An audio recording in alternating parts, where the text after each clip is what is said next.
kuantitatif. Untuk data kuantitatif ya, itu adalah data yang diperoleh dari hasil pengamatan dan dicetak dengan hasil yang sifatnya numerik gitu. Jadi dia dalam bentuk angka. Ya. Berarti data kuantitatif itu yang banyak saudara dalam keluarga, tinggi badan dan berat badan ya. Sedangkan data kualitatif adalah data yang berdasarkan sifat ya dari suatu hasil pengamatan yang dicatat sebagai kategori ya. Namun tidak menunjukkan suatu hubungan satu dengan yang lain gitu. Jadi kategori yang berbeda-beda gitu ya. Nah, contohnya seperti warna kulit. Warna kulit ini adalah data kualitatif. Kemudian kita skip aja nih ya. Nah, sekarang kita belajar tentang materi tentang penyajian data. Nah, data itu ya dapat disajikan dengan berbagai macam cara ya. Salah satunya adalah dengan diagram garis seperti ini gitu ya. Nah, kita lihat ini contohnya tentang produksi beras kali ya. Contohnya produksi beras, ini kalau kita buat dalam diagram garis, jadi nanti hasilnya seperti ini.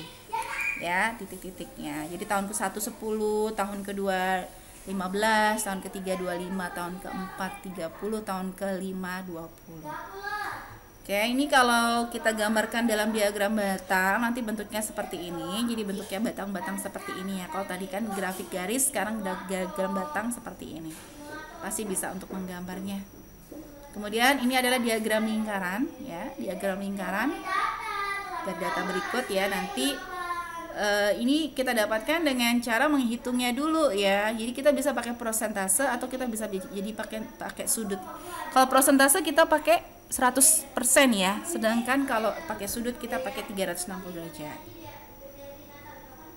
Oke, sekarang kita punya soal sebagai berikut ya. Nanti kita akan coba bahas ya. Ini soalnya ya. Nanti disuruh mencari ya berapa perbandingan banyaknya mahasiswa yang memiliki ekskul kerajinan ukir dan tari. Nanti akan kita bahas di belakang. Kita next saja langsung ya untuk distribusi frekuensi. Jadi data ya berdasarkan pengukuran ya, kita peroleh data sebagai berikut nih. Ini hasil dari pengukuran. Namun ya untuk bentuk yang nanti akan kita cari nilai-nilainya seperti rata-rata, modus, median gitu.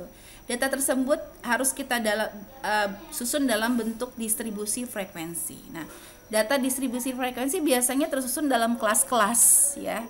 Kemudian dari situ nanti kita dapatkan frekuensinya. Nah, dari data-data tersebut ya, ini kita buat distribusi frekuensi dengan aturan yang biasa disebut dengan aturan Sturges gitu ya. Nah, nanti didapat data hasil sebagai berikut gitu. Jadi dari data yang tadi ternyata ini distribusi frekuensi persediaan gula pasir di 50 pedagang di Kota Depok. Ini frekuensinya adalah 50 pedagang. Kemudian kita dapatkan kelas-kelas data ya dengan range itu 10 ya, dari 90 sampai 99 itu range-nya 10. Jadi kalau Anda hitung range-nya itu 90 sampai 99 itu 10. Kita hitung seperti biasa, jadi 90, 91, 92, 93, 94, 95, 96, 97, 98, 99. Itu ada 10. Atau kalau Anda ingin cari range dari data tersebut, berarti Anda kurangkan aja 99 dikurangi 90 tambah 1 ya. Gitu. Dan seterusnya. Nah, ini hasil dari distribusi frekuensi data cacahan tadi di depan ya. Oke, pertanyaannya berapakah pedagang yang memiliki persediaan gula di atas 100 kg? Oke. Di atas 100 kg, kalau di atas 100 kg berarti lebih dari 100, bisa 101, 102, 120, 130, 145 gitu kan. Berarti Anda tinggal jumlahkan kumulatif dari ya ini berarti ya 20 tambah 13 tambah 7 tambah 6 tambah 5 gitu kan. Kemudian atau coba cari persediaan pedagang di bawah 130 kg.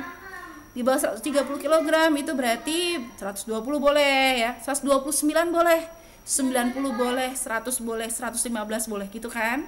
Berarti Anda jumlahkan dari 2 tambah 20 tambah 13 tambah 7 seperti itu. Jadi kita menggunakan distribusi frekuensi kumulatif. Oke, Oke, sekarang kita masuk ke materi ukuran kecenderungan memusat, ya. Nah, pada kenyataannya ya, data-data diperoleh di lapangan itu nilainya variatif ya. Jadi tidak sama satu dengan yang lain ya. Antara satu pengamatan dengan pengamat yang lain juga berbeda-beda ya, bisa jadi begitu ya. Nah, sehingga di sini kita perlu mengetahui di sekitar mana sih angka-angka tersebut memiliki nilai yang memusat gitu. Nah, inilah yang disebut dengan ukuran pemusatan. Nah, adapun yang termasuk dalam ukuran pemusatan adalah ini ya. Kalau kita bicara mengenai populasi ya, kalau kita bicara mengenai populasi itu berarti kita min ya, pakai min gitu ya.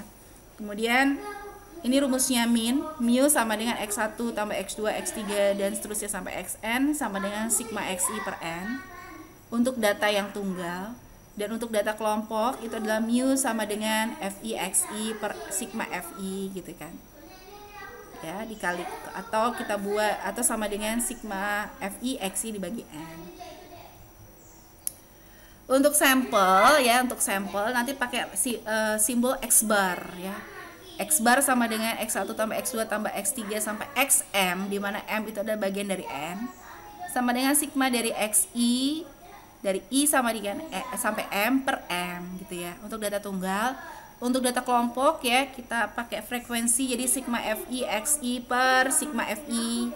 Sigma fi ini kalau dihitung adalah m sama dengan m, jadi nanti sama dengan sigma fi xi per m. Ya, nanti kita akan latihan soal ini ya, mencari rata-rata min, median, modus dari ini. Oke, kita skip dulu. Kemudian nilai tengah.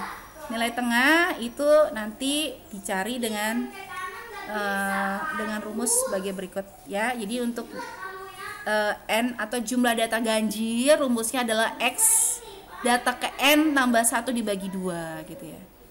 Untuk n genap, data ke n dibagi 2 ditambah data ke n dibagi 2 tambah 1 dibagi 2. Ya, itu untuk n genap. Modus adalah nilai yang sering muncul. Rumusnya adalah untuk data tunggal itu dapat dilihat langsung. Cari saja yang sering muncul yang mana ya, yang frekuensi yang paling banyak tentunya.